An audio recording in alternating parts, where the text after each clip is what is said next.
सलाम, नमस्ते, सत श्री अकाल। मैं हूं रजा और आप देख रहे हैं रजाग्राफी की इंटरनेशनल प्राइम टाइम रिपोर्ट, जिसके अंदर दुनिया की बड़ी बड़ी खबरें, सिर्फ बड़ी बड़ी, आपके सामने सबूत के साथ लाऊंगा। और वही खबर हम आपको दिखाते हैं जो गोदी मीडिया आपको नहीं दिखाता है। दोस्तों, बड़ी खबर यह है कि भारत के लिए एक बड़ा झटका यह है कि जिस पर कभी यकीन नहीं करना चाहिए, अमेरिका, जिसको मोदी जी अपना सब कुछ मानते थे, नमस्ते डोनाल्ड ट्रंप किया था और अमेरिका में जाकर डोनाल्ड ट्रंप के लिए प्रचार किया था कि अब की बार ट्रंप सरकार। लेकिन उसके बाद ऐसा मुंह के बल ट्रंप गिरा कि क्या ही कहें। फिर आपको याद होगा कि बाइडेन जब जीते तो बाइडेन को मोदी का दोस्त बता दिया गया था और कई पत्रकारों ने तो बाइडेन का लिंक भारत से जोड़ दिया था कि इनके माता पिता का कनेक्शन भारत से काफी गहरा है। भारत के अंधभक्त अमेरिका को अपना नाजायज बाप मानते हैं क्योंकि अमेरिका का रिकॉर्ड मुसलमानों पर हिंसा करने वाला रहा है। ठीक इस सब के बीच में अमेरिका ने ही पाकिस्तान में इमरान खान की सरकार गिराई और अपने उंगली पर नाचने वाली सरकार वहां बनाई, शहबाज शरीफ की। अब शहबाज शरीफ की सरकार की तरफ अमेरिका का झुकाव इतना ज्यादा है कि अमेरिका के डिफेंस मिनिस्टर लॉयड ऑस्टिन ने क्लियर कट पाकिस्तान के नए आर्मी चीफ को मुबारकबाद पेश करते हुए सीधा ऑफर कर दिया है कि पाकिस्तान के साथ लंबे समय तक डिफेंस कॉर्पोरेशन करने के लिए अमेरिका उत्सुक है, चाहता है, उसके अंदर तड़प है। तो पाकिस्तान की तरफ इतना ज्यादा झुकाव। और वहीं अगली बड़ी खबर यह है कि पाकिस्तान के विदेश मंत्रालय की प्रवक्ता मुमताज जहरा बलोच ने कहा है कि कश्मीर के मुद्दे को हल करवाने के लिए हम अमेरिका और अंतर्राष्ट्रीय संस्थाओं का वेलकम करते हैं। आपको बताना बेहद जरूरी है कि अब कश्मीर के मुद्दे पर अमेरिका ने अपनी टांग घुसाई है और कहा है कि कश्मीर मुद्दे को हल करने के लिए मैं बहुत अच्छे से इस काम को करूंगा और मीडिएशन करने के लिए मैं तैयार हूं। सवाल यह है कि जब पाकिस्तान की तरफ अमेरिका का झुकाव है तो क्या भारत के हक में कश्मीर का फैसला आएगा? यह भारत के लिए एक चुनौती है। वहीं भारत के लिए झटका यह भी है और परीक्षा एग्जाम इस तरह भी है क्योंकि भारत कश्मीर और अपने मुद्दे पर द्विपक्षीय मामला मानता है, यानी पाकिस्तान और भारत आपस में बात करेंगे, तीसरा कोई बीच में नहीं आएगा। ऐसे में जिस तरह से अमेरिका ने टांग घुसाई है, भारत का जवाब बेहद सुनने लायक होगा। लेकिन अभी तक मोदी सरकार सांस रोक के खामोश बैठी है। उधर चीन के चेंगडू में, चीन का बड़ा शहर चेंगडू, वहां पर पाकिस्तानी दूतावास है। उस दूतावास ने यह ट्वीट किया कि हम धन्यवाद अदा करते हैं चीन का, जो चीन की सरकार ने पाकिस्तान में आए हुए बाढ़ पीड़ितों के लिए मदद भेजी और हम चीन की सरकार के साथ बड़ी करीबी से बातचीत कर रहे हैं वीगर मुसलमानों के ह्यूमन राइट के लिए और उनके हक के लिए। दोस्तों, ये कभी उम्मीद नहीं की जा सकती थी कि पाकिस्तान इस तरह का बयान देगा, लेकिन 24 घंटे के अंदर ये ट्वीट डिलीट कर दिया गया और न जाने चीन ने ऐसा कौन सा प्रेशर डाला होगा। 24 घंटे के अंदर ट्वीट डिलीट करके पाकिस्तान की तरफ से बताया गया कि ये ट्विटर अकाउंट हैक हो गया था। जाहिर सी बात है, पाकिस्तान में इतनी हिम्मत नहीं है कि अपने चीन को वो कुछ कह सके। पूरी दुनिया के मुसलमानों पर दर्द जताता है, दिखाता है, लेकिन वहीं वीगर मुसलमानों के लिए पाकिस्तान अपने मुंह से पा भी नहीं निकाल पाता है।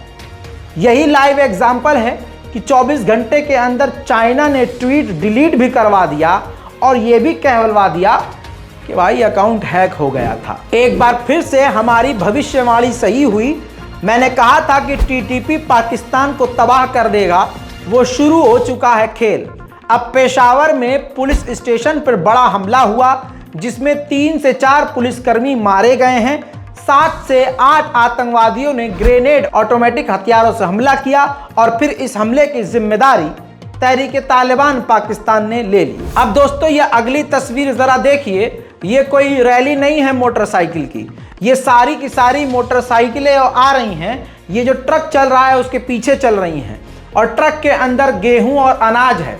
एक थैला अनाज खरीदने के लिए पाकिस्तानी बाइकों से उस ट्रक के पीछे दौड़ रहे हैं, फ्री में नहीं मांग रहे हैं, पैसा देकर खरीदना चाह रहे हैं, एक बैग अगर आटा मिल जाए तो। और ये अनाज किसी दुकान पर जाकर या तो बिकता है या बांटा जाता है सरकार के द्वारा। रास्ते में ही पाकिस्तानी लोग उसके ट्रक के पीछे पड़ गए। तो दोस्तों ये पाकिस्तान की जमीनी हालात है, पाकिस्तान के पॉलिटिकल हालात, जमीनी हालात और पाकिस्तान के अंदर आतंकी गतिविधि, ये रजाग्राफी लगातार आपको बता रहा है। और इतना मैं भी आज भविष्यवाणी कर देता हूं, शहबाज शरीफ की सरकार ज्यादा लंबे समय तक नहीं चलने वाली। आने वाले समय में मुंह के बल ये शहबाज शरीफ की सरकार गिरने वाली है। वहीं दोस्तों नेपाल ने भी भारत का धीरे धीरे साथ छोड़ना शुरू कर दिया है। दिसंबर के महीने में नेपाल की नई सरकार बनी और नई सरकार ने भारत से लगातार मुंह मोड़ना शुरू कर दिया है, जबकि भारत पहले से ही नेपाल में अच्छा खासा इन्वेस्टमेंट कर रहा है। लेकिन ताज़ा रिपोर्ट के मुताबिक चाइना ने जैसे ही नए प्रधानमंत्री नेपाल के बने, 3 साल से जो बॉर्डर कॉरिडोर बंद था वो खोल दिया नेपाल के साथ, और साथ ही पूरे नेपाल की जितनी जीडीपी है उसका 1/3 हिस्सा इन्वेस्ट खुद चाइना नेपाल के अंदर कर रहा है। अंतरराष्ट्रीय एयरपोर्ट बनाने के बाद और पूरे नेपाल पर सड़क और रेल की पटरियां बिछा रहा है और कई जगह पर जैसे बस स्टैंड होते हैं, सरकारी संस्थाएं और बिल्डिंग्स होती हैं, ये सब कुछ लोन देकर नेपाल को मदद कर रहा है।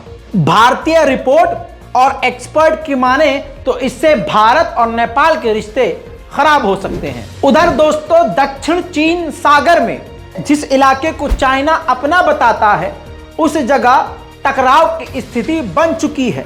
अमेरिका ने उसी दक्षिण चीन सागर में अपना एक aircraft carrier, 1 guided missile cruiser और 3 गाइडेड मिसाइल डिस्ट्रॉयर यानी पूरी जंगी हथियार के साथ दक्षिण चीन सागर में अपने ये सब चीजें भेजी। और फिर खुद अमेरिका ने बताया कि हमारे एयरक्राफ्ट कैरियर और हमारे युद्धपोत डिस्ट्रॉयर पर पीछे से चाइना नजर रख रहा है और हमारा पीछा चीन के जहाज कर रहे हैं। दक्षिण चीन सागर में अमेरिका और चीन बिल्कुल भिड़ंत की स्थिति पर आ चुके हैं। अब अगली बड़ी खबर आपको बता दूं, भारत और रूस को और करीब कर रहा है ईरान। ध्यान से समझ लीजिए, भारत से रूस तक 6000 किलोमीटर का रोड बना रहा है, सड़क बना रहा है, कॉरिडोर बना रहा है ईरान, और 3300 किलोमीटर का रेलवे लाइन बिछा रहा है। 100 की सीधी आसान भाषा में यह समझ लीजिए कि ईरान के इस प्रोजेक्ट के कंप्लीट होने के बाद भारत सीधा रूस से जुड़ जाएगा और रूस सीधा भारत से, बीच में ईरान रहेगा और यह पूरा रास्ता ईरान का होगा। और ईरान के इस रास्ते से भारत डायरेक्ट रूस जमीनी रास्ते से सामान भेज पाएगा और रशिया से सामान इंपोर्ट कर सकेगा। इससे भारत की लागत कम होगी, रूस और भारत का फायदा होगा और रूस और भारत को करीब करने वाला ईरान होगा। उधर अमेरिका के राष्ट्रपति जो बाइडेन पर तलवार लटक रही है, क्योंकि उनके घर से 8 साल पुराने डॉक्यूमेंट्स मिले हैं जो सील थे और उस पर सीक्रेट डॉक्यूमेंट का लेवल लगा था। आपको बताऊं, जांच एजेंसियों ने उसको सीज कर लिया है। रिपोर्ट यह है कि बाइडेन के घर के अंदर जो फाइल मिली है उस दस्तावेज में ईरान समेत यूक्रेन और यूके के बड़े ऑपरेशन और बड़े सीक्रेट थे। इतना ही नहीं, बाइडेन के एक बेटे की मौत काफी पहले हुई थी, उनके बेटे की मौत से जुड़े हुए राज भी उस फाइल में मौजूद हैं। एक टीम बना दी गई है और कोर्ट इस पर खुद नजर रख रहा है। और इसकी जांच शुरू हो चुकी है। वहीं दूसरी तरफ जापान के प्रधानमंत्री बाइडेन से मिलने के लिए अमेरिका पहुंचे और उन्होंने बाइडेन के साथ मिलकर काफी सारी बातें करी, लेकिन एक बयान जो जापान के प्रधानमंत्री ने दिया उस पर रूस भड़क गया। जापान के प्रधानमंत्री ने रूस को निशाना बनाते हुए कहा कि हमें यह कंफर्म और सुनिश्चित कर लेना चाहिए कि रशिया न्यूक्लियर बॉम्ब का इस्तेमाल नहीं करेगा। इस पर व्लादिमीर पुतिन की सरकार भड़क गई और आड़े हाथों जापान के प्रधानमंत्री को लेते हुए कह दिया कि तुम खुद अपने देश के और अपने देश के लोगों के नहीं हो। तुम भूल गए हो कि तुम्हारे जापान हिरोशिमा पर परमाणु बम दागने वाला यही अमेरिका था, जिसके साथ खड़े होकर तुम आज बात कर रहे हो। तुम अपने देश के नहीं हो, हमारे और किसी और के क्या ही होगे। बात करें जापान के प्रधानमंत्री की तो उन्होंने एक बड़ी बात और कह दी कि अगला यूक्रेन ईस्ट एशिया बन सकता है, यानी अब बड़े बड़े देश रूस से सारी दुनिया को डराने का काम कर रहे हैं। इंटरनेशनल रिपोर्ट्स अभी बाकी हैं और भी बड़ी जानकारियां फिर से लेके आने वाला हूं। तब तक आप अपना काम निपटाइए, खाना खाइए, थोड़ा घूमिए फिरिए, फिर से हाजिर होऊंगा और भी बड़ी खबरों के साथ आज ही। जय हिंद।